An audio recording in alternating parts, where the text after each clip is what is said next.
Good morning, guys. If you notice, I'm getting more and more scruffy every day. I didn't bring my trimmers.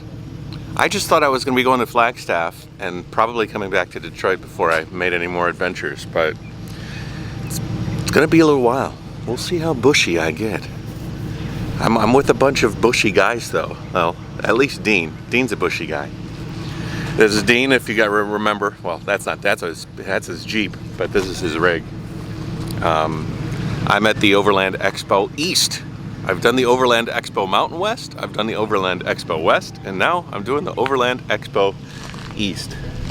And we're setting up camp outside the teaching tents here, and they're trying to figure out how to space out camping. After we get settled, we're gonna go for some breakfast in town and maybe explore the mountainside a little bit, the hills. I have this idea of what mountains should be. I don't think these are very mountainous, but they are very beautiful hills. They're trying to figure things out, and then we'll take you on a little tour of this area. This is Arrington, Virginia.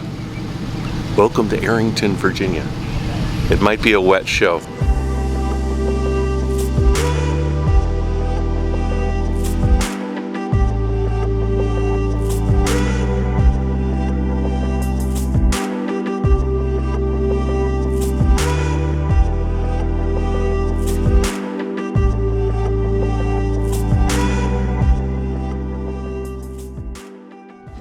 Dean, you're becoming a regular in my blog here. You just can't get rid of me. Just can't get rid of you. Well, welcome to your third Overland Expo. Like, you've done the trifecta. Yeah. I'm part of an elite group. You know, it's not something very many non-staff people do. Yeah. I'm honored. It's all because of you. Actually, it's all because of you. You say that like it's a bad thing. No. All right.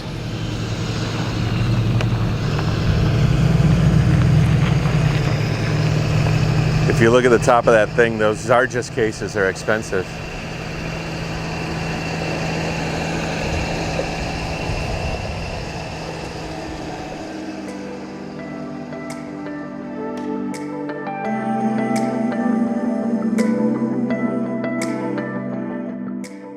Home sweet home?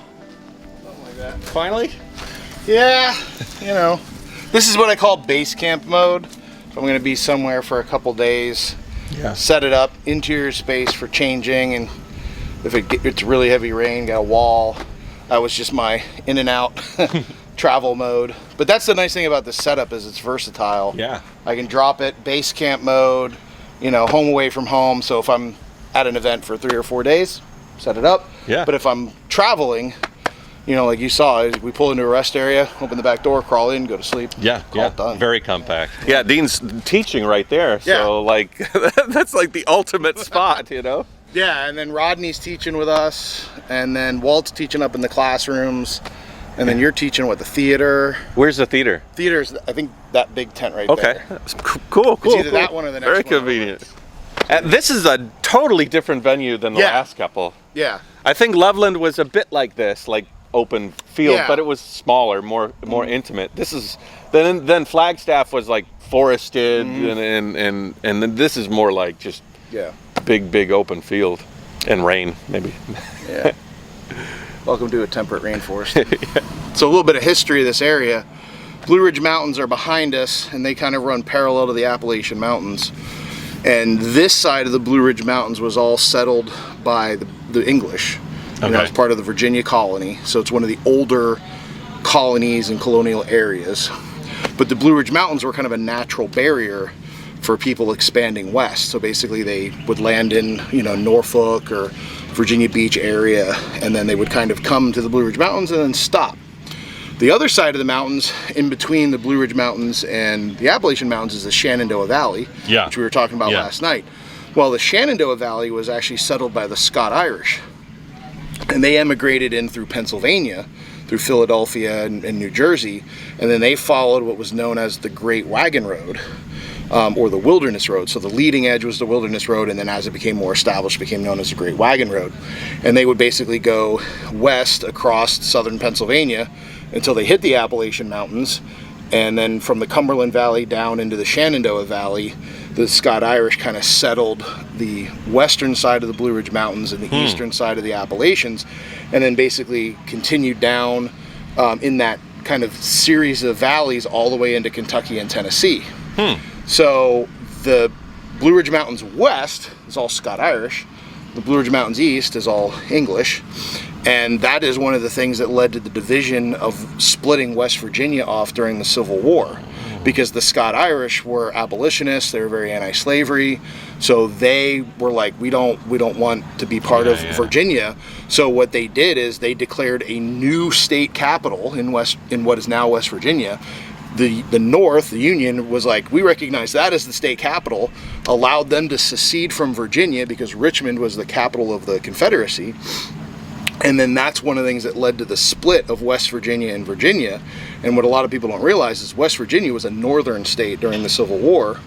And then the timber and coal reserves in the Appalachian Mountains in West Virginia were all funneled up through Pennsylvania into the infrastructure in New York and Massachusetts, which fueled the Industrial Revolution at that time. So it's kind of interesting how the natural barriers in this area kind of influenced the political landscape, you know, a couple hundred years later. China's got like a 5,000 year history, you know, like it's got like dynasties, you know, and I don't think so much about America's history. I think being here and doing this tour, like I'll be able to like really kind of understand more about the history of the country I was born in, you know, which is cool.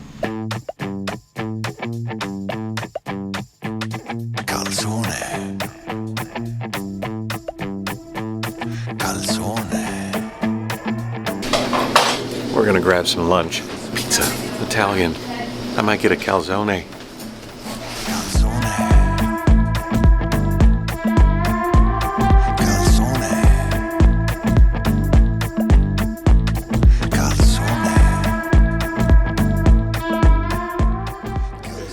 Still getting used to American food. It's very heavy, very dense.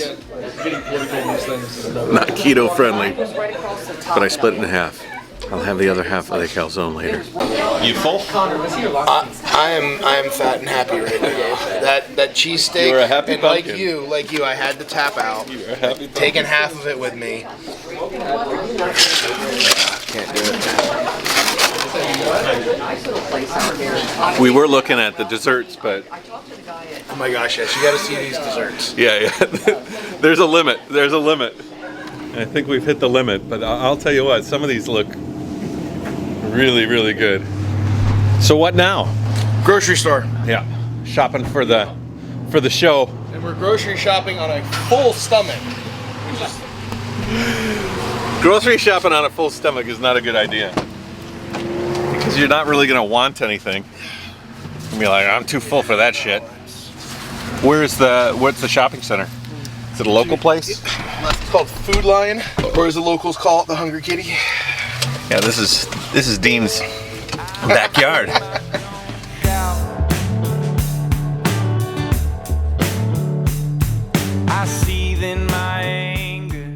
Would you say this is the second busiest show? So the Flagstaff is one, this would be number 2? Overland Expo, take 3.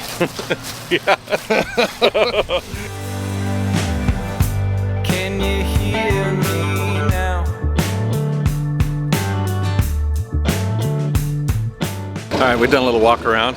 Dean seems to know everybody. We have fast forwarded in the day. I'm gonna go grab some food with Dean and crew. We're never gonna let you finish this story. Sometimes I do. I drop it and I'm like, prostitution brought us together, and I want. Yes. Okay. Did she use her clout to land you or what? Taste test. Yeah, buttery. It's good.